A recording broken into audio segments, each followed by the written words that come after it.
والحمد للہ رب العالمین۔ انتہائی معزز سامعین، سورہ اعراف آیت نمبر 11 آپ کے سامنے تلاوت کی، پارہ نمبر 8 میں سے۔ اب یہاں سے یہ اس دوسرے دعوے کی تمہید ہے، اور اس میں حضرت آدم علی نبینا علیہ السلام فرشتوں کو حضرت آدم علیہ السلام کے سامنے سجدہ کرنے کا حکم ملا۔ جب اللہ نے حکم دیا تو تمام فرشتوں نے سجدہ کیا سمت آدم علیہ السلام۔ اصل میں سجدہ اللہ ہی کو تھا، صرف بطور قبلہ حضرت آدم علیہ السلام تھے۔ یا سجدہ تعظیماً اس وقت جائز تھا، اس لیے حضرت آدم علیہ السلام کے سامنے سجدہ کیا، لیکن ابلیس نے سجدہ نہیں کیا، جس وجہ سے اس کی ضلالت اور ذلیل ہونے کا ذکر یہاں فرمایا گیا۔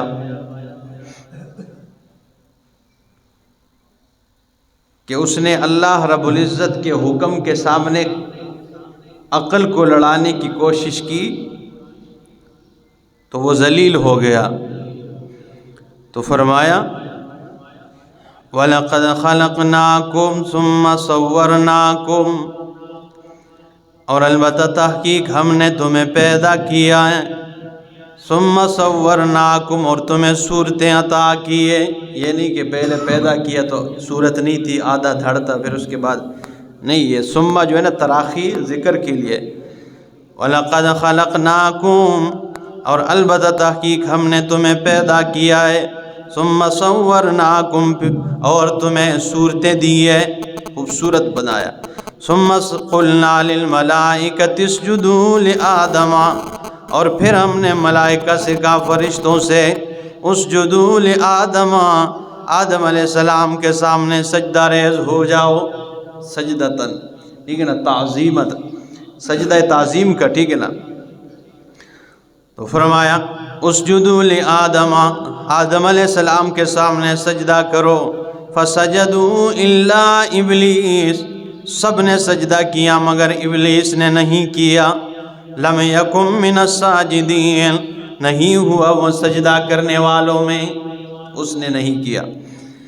قال ما منعک الا تسجد، اللہ نے فرمایا ما منعک، کس چیز نے تجھے منع کیا ہے، روکا ہے، اللہ تسجد، یہ کہ تو سجدہ ریز ہو جائے، اذ امرتک، جب تجھے حکم ملا ہے، جب میں نے تمہیں حکم دیا، کس چیز نے تجھے روکا؟ قال، کہنے لگا، انا خیر منہ، کہ عقل کو لڑانے لگا، میں اس سے زیادہ بہتر ہوں، خلقتنی من نار، تو نے مجھے آگ سے پیدا کیا ہے، وخلقتہ من طین، اسے مٹی سے بنایا ہے، تو نے مجھے آگ سے پیدا کیا ہے۔ یہ قیاس کر رہا تھا نا، وہ دماغ لڑا رہا تھا کہ آگ تو چونکہ اوپر اڑ رہا ہوتا ہے، مٹی نیچے کی طرف ہوتی ہے، تو مٹی والا مٹی سے پیدا شدہ آگ اس کے سامنے سجدہ کیسے کریں؟ آگ تو اوپر اڑنے کی چیز ہے، تو میں اوپر ہوں، ٹھیک ہے نا۔ تو لیکن اللہ نے اس کی اس بات کا جواب ہی کوئی نہیں دیا، ٹھیک ہے نا۔ تو کہنے لگا انا خیر منہ، میں اس سے بہتر ہوں، تکبر اس نے کیا نا، یہ پہلا ہے جس نے بہت غرور کیا۔ خلقتنی من نار، مجھے تو نے پیدا کیا ہے آگ سے، وخلقتہ من طین، سے مٹی سے پیدا کیا ہے، مٹی سے بنایا۔ قال، تو اللہ نے فرمایا فاہبط منہا، نکل جا فرشتوں کی اس محفل سے۔ مفسرین نے مختلف بات، نکل جا اس جنت سے، ٹھیک ہے نا، نکل جا آسمان سے، ٹھیک ہے نا، مختلف باتیں۔ تو فرمایا فاہبط منہا، نکل جا اس جنت سے۔ قال فاہبط، اس میں آسمان سے یہ بھی لکھا ہے، اور اسی طرح جو ہے نا جنت سے، لیکن زیادہ تر یہ ہے کہ فرشتوں کی محفل سے نکل جا، فما یکون لکا، نہیں یہ مناسب تیرے لیے، ان تتکبر فیہا، یہ کہ تو تکبر کرے، فخرج انکا من الصاغرین، پس نکل جا بے شک تو من الصاغرین، ذلیلوں میں سے، تو کس میں سے؟ ذلیلوں میں سے نکل جا۔ قال، تو کہنے لگا، انذرنی الی یوم یبعثون، اے اللہ مجھے مہلت دے دے، الی یوم یبعثون، اٹھائے جانے کے دن تک۔ ہوشیار سمجھ رہا تھا اپنے آپ کو کہ بھائی جس دن لوگوں کو اٹھایا جائے گا اس وقت تک اگر میں زندہ رہوں گا تو ادھر تو ویسے بھی مردے زندہ کیے جائیں گے، تو میں موت ہی نہیں آئے گی، ٹھیک ہے نا۔ تو کہنے لگا، کہنے لگا انذرنی، مجھے مہلت دے، الی یوم یبعثون، اٹھائے جانے کے دن تک۔ قال، تو اللہ نے فرمایا، اللہ نے یہ نہیں فرمایا چلو تجھے اٹھائے جانے کے دن تک، قال انک من المنذرین، بے شک تو مہلت دیے ہوں میں سے، انک من المنذرین، تجھے مہلت دی گئی ہے۔ اور یہاں پہ یہ سورہ حجر آیت 14واں پارہ ہے، اور آیت نمبر 36 ہے، پارہ نمبر 14،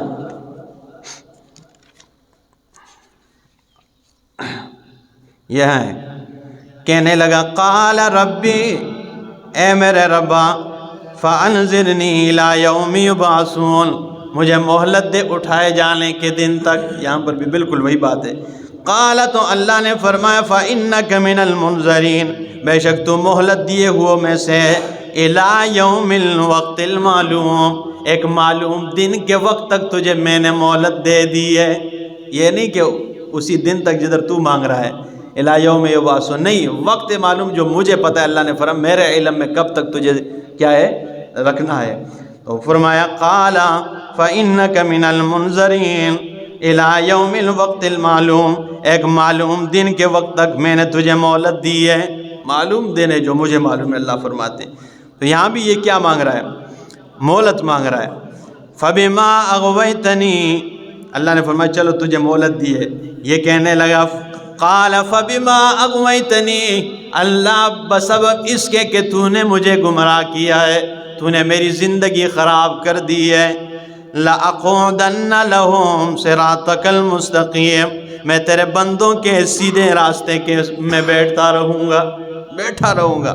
اور یہ جوڑ بھی ہے پچھلی صورت کے ساتھ، یہ سورہ انعام میں فرمایا، وَأَنَّ هَذَا صِرَاطِي مُسْتَقِيمًا فَاتَّبِعُوهُ، اور یہی صراط مستقیم ہے، اسی کی اتباع کرو۔ تو شیطان کہنے لگا، فَبِمَا أَغْوَيْتَنِي لَأَقْعُدَنَّ لَهُمْ صِرَاطَكَ الْمُسْتَقِيمَ، میں اسی صراط مستقیم میں تیرے بندوں کو گمراہ کرنے کے لیے بیٹھا رہوں گا، اسی صراط مستقیم میں تیرے بندوں کو گمراہ کروں گا۔ ثُمَّ لَآتِيَنَّهُمْ مِنْ بَيْنِ أَيْدِيهِمْ، پھر ضرور آؤں گا ان کے سامنے سے، آگے سے، وَمِنْ خَلْفِهِمْ، اور پیچھے سے، وَعَنْ أَيْمَانِهِمْ، اور دائیں جانب سے، وَعَنْ شَمَائِلِهِمْ، اور بائیں جانب سے بھی آؤں گا۔ علماء نے مختلف باتیں ذکر کی ہے، لیکن میرے شیخ، میرے استاد امیر محترم شیخ القرآن مولانا محمد طیب طاہری صاحب جب تفسیر کرتے ہیں وہ فرماتے، ثُمَّ لَآتِيَنَّهُمْ مِنْ بَيْنِ أَيْدِيهِمْ، پھر میں آؤں گا ان کے آگے سے۔ آگے سے مطلب یہ ہے کہ سامنے قرآن کھلا ہوا ہوگا، میں ان کا بند کر دوں گا، قرآن ان کے سامنے سے بند کر دوں گا، قرآن کے ساتھ ایسی مخالفت دلوں میں ڈال دوں گا کہ قرآن کھولنا تک بھی پسند نہیں کریں گے، ٹھیک ہے نا۔ تو سامنے سے، وَمِنْ خَلْفِهِمْ، اور پیچھے سے اگر درس قرآن سننے کے لیے جائے تو گھر سے فون آ جائے گا، وہ ماسی جی بیمار ہو گئی نہیں، یا کوئی ڈنگرا نو پانی بھی پوانا ہے، یا کوئی اور مسئلہ ہے، ٹھیک ہے نا، آپ پیچھو پون آ جاسی۔ تو فرمایا، وَمِنْ خَلْفِهِمْ وَعَنْ أَيْمَانِهِمْ، اور دائیں جانب سے، چونکہ جیب بھی دائیں جانب ہوا کرتا ہے تو جیب میں ہاتھ مار کے کہے گا، وہ بچیاں واسطے کوئی کمانا بھی ہے نا، وہ درس سننے جائیں یا کام کرنے جائیں، ٹھیک ہے نا۔ یہ شیطان کے طریقے ہو، عن ایمانہم وعن شمائلہم، اور بائیں جانب دل ہوا کرتا ہے، ٹھیک ہے نا۔ تو اس میں وسوسے ڈالوں گا، وہ نہ جا کی کر سے اتنا ٹائم ضائع ہو جاسی، ٹھیک ہے، وہ دکان کی کر سے تو مالک غصے ہو جاسی، یہ ہو یہ۔ تو فرمایا وعن شمائلہم، دائیں جانب سے یعنی دل میں وسوسے ڈالوں گا، ولا تجدو اکثرہم شاکرین، اور نہیں پائے گا تو انہیں اکثر شکر گزار نہیں پائے گا۔ اور واقعی ایسا ہی ہے، انسان بڑا جو ہے نا کیا ہے، بڑا ناشکرا ہے، بڑا ناشکرا اور نافرمان ہے۔ یہ میرے سامنے پارہ نمبر 13 ہے غالباً، اور سورۃ ابراہیم ہے،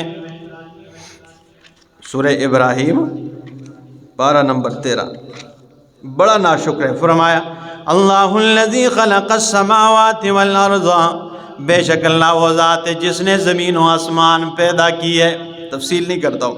وَأَنزَلَ مِنَ السَّمَاءِ مَاءً، اور اس نے آسمان سے پانی برسایا ہے، فَأَخْرَجَ بِهِ مِنَ الثَّمَرَاتِ رِزْقًا لَكُمْ، اور نکالا اس کے ذریعے میوے جات میں سے جس میں تمہارے لیے رزق ہے۔ وَسَخَّرَ لَكُمُ الْفُلْكَ، اور اس نے کام میں لگایا تمہارے کشتی کو، لِتَجْرِيَ فِي الْبَحْرِ بِأَمْرِهِ، تاکہ وہ سمندر میں اسی کے حکم کے ساتھ چلے، اس کے حکم کے ساتھ چلے۔ ہاں، وَسَخَّرَ لَكُمُ الْأَنْهَارَ، اور اس نے کام میں لگایا تمہارے نہروں کو۔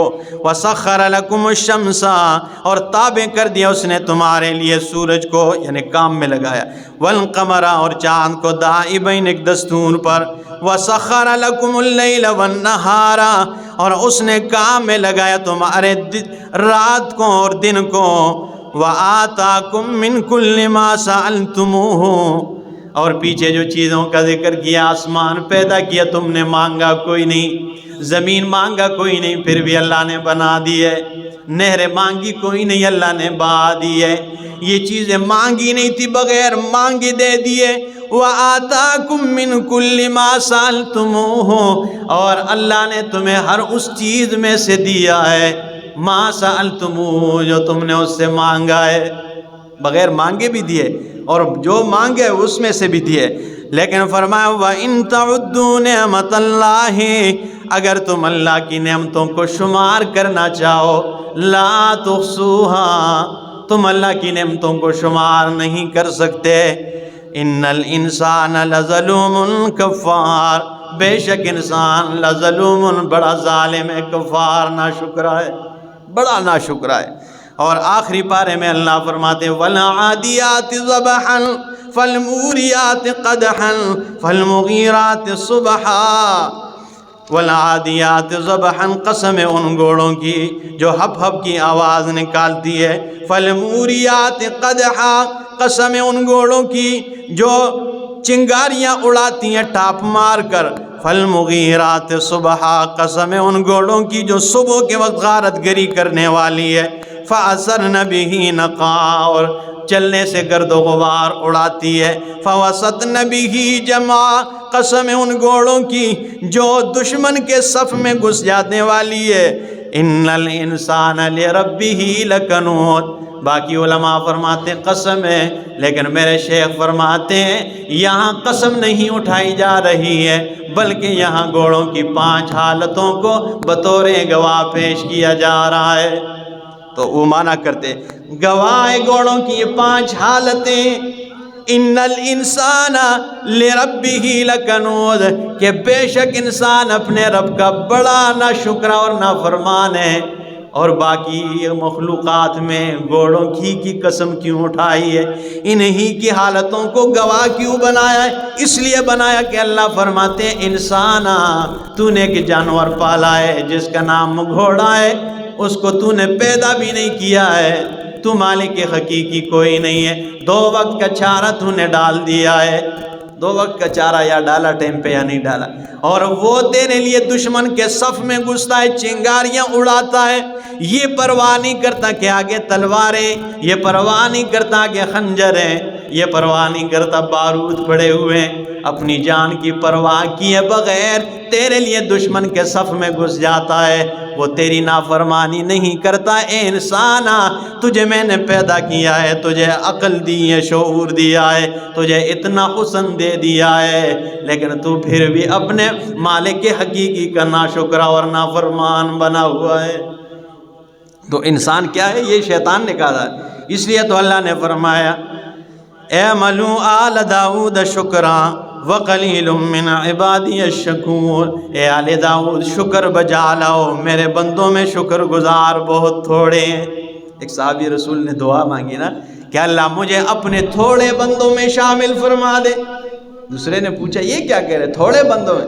کہنے لگا اس لیے یہ دعا کرتا ہوں کہ اللہ نے فرمایا وَقَلِيلٌ مِّنْ عِبَادِيَ الشَّكُورُ، میرے بندوں میں شکر گزار بہت تھوڑے ہیں، میں دعا کرتا ہوں اللہ مجھے اپنے ان تھوڑوں میں شامل فرما دے، ان شکر گزاروں میں شامل فرما دے۔ تو شیطان نے بھی کیا کہا؟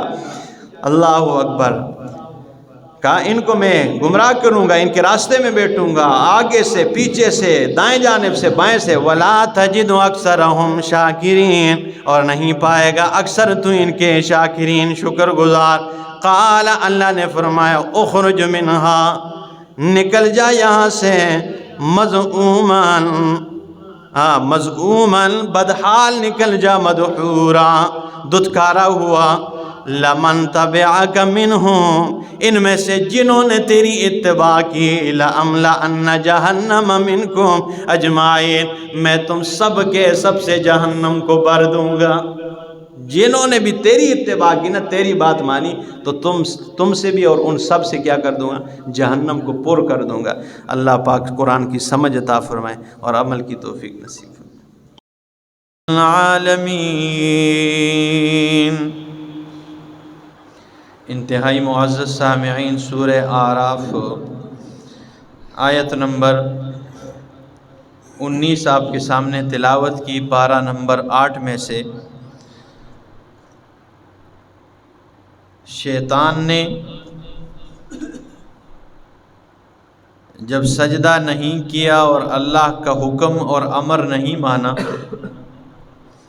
تو اللہ رب العزت نے فرمایا کہ نکل جا فرشتوں کی اس محفل سے، تو مردود ہے، تو دھتکارا ہوا ہے۔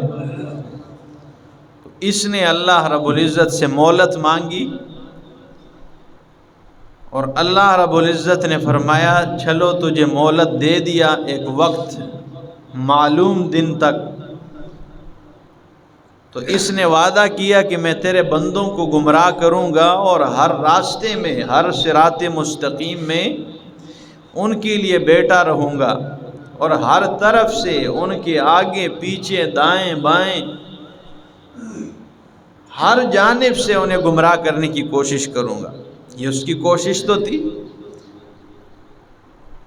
تو اللہ نے فرمایا کہ چلو جو تیری بات مانیں گے تو میں جہنم کو ان سے بھر دوں گا، تم سب سے، تم سے بھی اور تیرے اتباع کرنے والوں سے بھی۔ اب اس کے دل میں وہ چیز تو ہے کہ میں گمراہ کروں گا، اصل مقصد اس کا وسوسہ ڈالنا تھا اور اللہ کے حکم کی نافرمانی کروانی تھی انسان سے۔ تو حضرت آدم علیہ السلام اور ان کی زوجہ اما حوا علیہ السلام، ان کے دل میں اس نے وسوسہ ڈالا۔ اللہ فرماتے ہیں وَيَا آدَمُ اسْكُنْ أَنْتَ وَزَوْجُكَ الْجَنَّةَ، اور ہم نے کہا اے آدم اسکن انت وزوجک الجنۃ، رہ تو اور تیری بیوی جنت میں، فکلا من حیث شئتما، پس کھاؤ تم دونوں، من حیث شئتما، جہاں سے تم دونوں چاہو، کھاؤ پیو، کھاؤ مزے کرو، ولا تقربا هذه الشجرۃ، اور اس درخت کے قریب مت جانا۔ اللہ نے فرمایا کھاؤ پیو لیکن اس درخت کے قریب نہ جاؤ، فتکونا من الظالمین، اگر اس کے قریب چلے گئے، فتکونا من الظالمین، اس وقت تم ناانصافوں میں ہو جاؤ گے۔ من الظالمین کا معنی ظالم نہیں کریں گے، ظالموں میں سے ہو جائے۔ تظلم کا معنی جو ہے نا کمی بھی ہوا کرتا ہے، ٹھیک ہے نا، اسباب کی کمی یا ناانصافی، کیونکہ نبی کی بات ہو رہی ہے۔ تو فرمایا فتکونا من الظالمین، تم ہو جاؤ گے ناانصافوں میں۔ فوسوس لہما الشیطان، تو وسوسہ ڈالا ان دونوں کے دل میں شیطان نے، اب یہ اس نے وعدہ جو کیا تھا، ان دونوں کے دل میں شیطان نے وسوسہ ڈالا لیبدی لہما ما وری عنہما، لیبدی تاکہ ظاہر کریں لہما ان دونوں کے لیے ما وہ وری عنہما من سوآتہما تاکہ وہ ظاہر کر دیں وہ چیز ما وری عنہما جو اس سے چھپایا گیا ہے ان کے یعنی شرمگاہوں میں سے، ما وری عنہما من سوآتہما، یا دوسرا معنی وہ چیز ظاہر کرے جو چھپائی گئی ہے من سوآتہما ان کے بدن میں سے، دونوں معنی ٹھیک ہے نا، یاد رکھنا اس پہ بات کروں گا، ان کے بدن میں یا ان کے شرمگاہ میں۔ وقالا اور شیطان نے کہا ما نہاکما ربکما تمہارے رب نے تمہیں منع نہیں کیا ہے عن ہذہ الشجرۃ اس درخت سے الا ان تکونا ملکین مگر اس وجہ سے کہ تم دونوں فرشتے ہو جاؤ، او تکونا من الخالدین یا تم ہمیشہ ہمیشہ کے لیے رہنے والے بن جاؤ۔ وسوسہ یہ نہیں ڈالا تھا کہ شیطان نے ان سے کہا کہ بھائی تمہارے رب نے تمہیں اس درخت سے منع نہیں کیا ہے، مگر اس لیے منع کیا تھا کہ تم فرشتے بن جاؤ یا تم ہمیشہ رہنے کے لیے بن جاؤ۔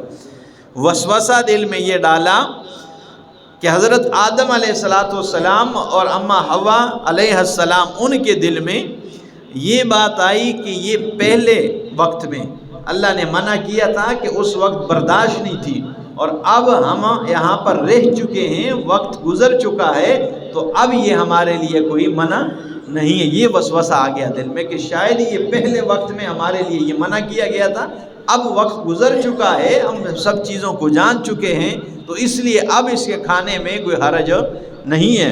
یہ وسوسہ آ گیا تو فرمایا وقال اور ابلیس نے کہا ما نہاکما ربکما منع نہیں کیا تمہارے رب نے تمہیں عن ہذہ الشجرۃ اس درخت سے الا ان تکونا ملکین مگر یہ کہ تم فرشتے ہو جاؤ، او تکونا من الخالدین یا تم ہمیشہ رہنے والوں میں سے ہو جاؤ۔ وقاسمہما اور ان دونوں کے سامنے قسمیں اٹھانے لگ گیا ہے، انی لکما لمن الناصحین کہ بے شک میں تم دونوں کا بڑا خیر خواہ ہوں۔ دونوں کے سامنے قسمیں اٹھانے لگو، جی قسمیں میں اے جے کوئی گل کوئی نہیں، ٹھیک ہے نا، میں تو تھوڑی خیر خواہی چاہنا۔ تو فرمایا وقاسمہما ان دونوں کے سامنے قسمیں اٹھانے لگا، انی لکما کہ بے شک میں تم دونوں کے لیے لمن الناصحین یعنی میں تمہارے خیر خواہوں میں سے ہوں، تمہارے لیے خیر خواہ ہوں۔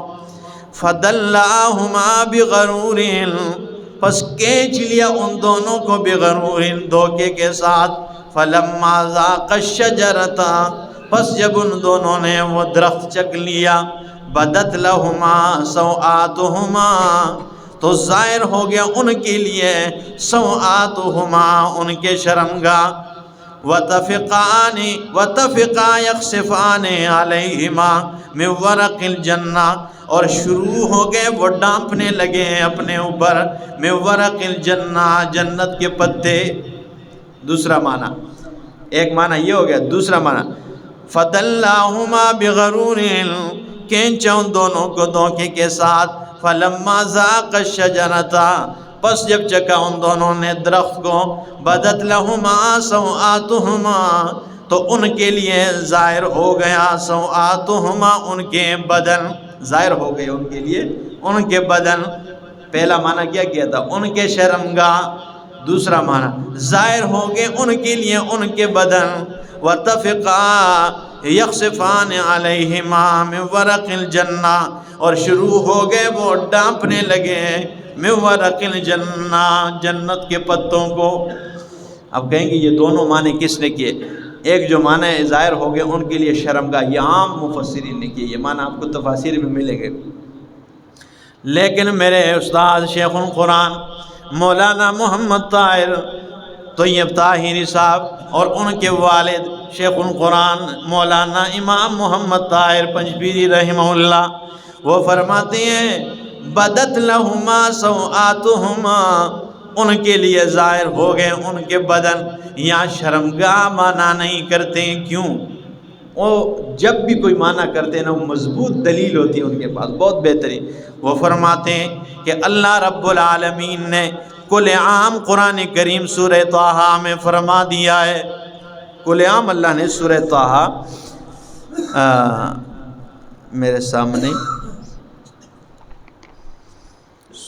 یہ پارہ نمبر 16 ہے اور سورۃ طٰہٰ ہے کہ رہو تم اس جنت میں اور ان لکم فیہا، بے شک تمہارے لیے اس میں لا تجوع ولا تعرا، اس میں تمہارے لیے کوئی بھوک نہیں ہوگی، ولا تعرا، اور نہ تم اس جنت میں ننگے ہوگے. ان لکم فیہا لا تجوع ولا تعرا. آیت یہاں پہ جی کدھر؟ تو فرمایا اس جنت میں رہو، اس میں تمہارے لیے نہ کوئی بھوک ہوگی، ولا تعرا، اور نہ تم جو ہے نا ننگے کیے جاؤ گے. پتہ نہیں وہ کون سی آیت ہے لیکن یہی آیت ہے. تو فرمایا جب اللہ نے صاف طور پہ فرما دیا ہے کہ اس جنت میں تم نے نہ ننگا ہونا ہے اور نہ جو ہے تم نے کیا ہے بھوک تمہیں لگے گی. اور دوسرے مقام پہ اللہ نے فرمایا ان اللہ یأمر، اللہ تمہیں حکم دیتا ہے کہ تم فحشاء یعنی بے حیائی سے اپنے آپ کو بچاؤ. اور جسم کا ننگا ہونا یہ بھی تو ایک بے حیائی کے عنصر ہے نا، تو اس لیے یہ معنی یہاں پہ ہرگز ٹھیک نہیں ہے. اور ایک یہ دلیل دی یہ سورہ طٰہٰ والی. اور دوسری دلیل حضرت شیخ القرآن فرماتے ہیں کہ سوآتہما کا جو معنی میں نے کیا کہ بدن، تو اس کی تائید قرآن میں موجود ہے. یہ میرے سامنے سورۃ مائدہ ہے پارہ نمبر 6، اس کی تائید زبردست موجود ہے. وہ دلیل قرآن ہی سے دیتے ہیں کہ میں نے بدن کیا ہے، یہ نہیں کہ شرمگاہ. یہ پارہ نمبر 6 میں اور سورۃ مائدہ ہے آیت نمبر 31 میں. سورہ مائدہ آیت 31 پارہ نمبر 6. اللہ اکبر. یہ کہ جب آدم علیہ السلام کے بیٹوں نے، آدم علیہ السلام کے دونوں بیٹے آپس میں جب کیا ہوئے لڑ پڑے، جب لڑ پڑے تو ایک نے قابیل نے کیا کر دیا، حابیل کو قتل کر دیا. جب قتل کر دیا تو اب اس کو یہ دنیا میں روئی زمین پر پہلا قتل تھا، اب اس کو پتہ نہیں لگ رہا تھا میں اپنے بھائی کے لاش کے ساتھ کروں تو کیا کروں. تو اللہ فرماتے ہیں فَبَعَثَ اللَّهُ غُرَابًا، یہ سورہ مائدہ آیت نمبر 31 سے پارہ نمبر 6. فَبَعَثَ اللَّهُ غُرَابًا، پس اللہ رب العالمین نے ایک کوا بھیجا، یبحث فی الارض، جو زمین کو کریدنے لگا، زمین میں کھدائی شروع کر دی. اس کوے نے 2 کوے آئے اور ایک کو قتل کر دیا کوے نے، اور اسی کوے نے جو قاتل تھا اس نے زمین کو جو ہے نا کھدائی شروع کر دی. لِيُرِيَهُ كَيْفَ يُوَارِي سَوْءَةَ أَخِيهِ، تاکہ دکھائے اسے قابیل کو كَيْفَ يُوَارِي سَوْءَةَ أَخِيهِ، تاکہ کس طرح چھپائے سوءۃ اخیہ، وہ اپنے بھائی کے بدن کو. وہاں پر بھی یہی لفظ ہے سوآتہما، لیکن وہاں دونوں کے لیے یہاں سوءۃ بالکل وہی لفظ ہے. کہ یہاں پہ یہ نہیں کہ اس کوے نے یہ دکھانا تھا کہ اپنے بھائی کی شرمگاہ کو کیسے چھپائے، مطلب یہ تھا اپنے بھائی کے پورے بدن کو کس طرح زمین میں چھپانا ہے. حضرت شیخ القرآن کی معنی کی ذرا تائید دیکھ لے جی ماسٹر صاحب، اور دلیل دیکھ لے ذرا. تو وہ فرماتے ہیں آدم علیہ السلام اور اماں حوا کی بات ہو رہی ہے تو یہ معنی نہیں کریں گے کہ ظاہر ہو گئے ان کے لیے ان کے شرمگاہ، مگر مطلب یہ ہے کہ ان کے جو ننگا کیا گیا تھا وہ صرف جنتی لباس اتار دیا گیا. جیسے ایک بندہ آفس میں کام کرتا ہے، شیخ القرآن پھر مثال دیتے ہیں، آفس میں ایک بندہ کام کرتا ہے اور سر اس سے ناراض ہو جائے اور اسے کہتے ہیں وردی اتارو ہے، تو اس کا مطلب یہ نہیں ہوتا کہ شلوار قمیص بھی اتار دے. اس کا مطلب یہ جو تو نے یونیفارم پہنا ہوا ہے یہ اتار دے. یا کوئی فوجی ہوا کرتا ہے وہ اس کو نکالتے ہیں، پھر یونٹ اپنے افسر نکالتا ہے، پھر اسے سسپینڈ کرتا ہے، یا کوئی بھی مسئلہ ہو تو اسے کہتا ہے. اس کا مطلب یہ نہیں جا ننگا جا، پھر اس کا مطلب یہ فوجی جو تو نے لباس پہنا ہوا ہے اس کو اتار دے. تو وہ جنتی جو لباس تھا وہ شیروانی تھی، اور جنتی جو لباس تھا وہ اتار دیا گیا تھا، یہ نہیں کہ سارے جسم ننگے کر دیا گیا. تو فرمایا یہاں پر بھی بالکل وہی بات ہے، فرمایا کہ بدت لہما سوآتہما ظاہر ہو گئے ان کے لیے سواتہما ان کے بدن، وَتَفِقَا يَخْصِفَانِ عَلَيْهِمَا مِنْ وَرَقِ الْجَنَّةِ۔ اب آگے سوال پیدا ہوتا ہے حضرت شیخ القرآن کے اس معنی پہ کہ اللہ کے اللہ نے فرمایا قرآن میں کہ وہ شروع ہو گئے ڈانپنے لگے جنت کے پتے اپنے آپ پر۔ تو حضرت شیخ القرآن فرماتے ہیں یہ مطلب یہ نہیں تھا کہ ان کے جسم ننگے تھے تو وہ جنت کے پتوں سے چھپا رہے تھے، یہ وہ جنت میں رہ رہے تھے، اور جنت سے جب نکلنے کا حکم ملا کہ جاؤ، تمہیں منع کیا تھا اس درخت کو نہیں چکنا، پھر بھی چک لیا، اب نکل جاؤ، تم باز کے دشمن ہو۔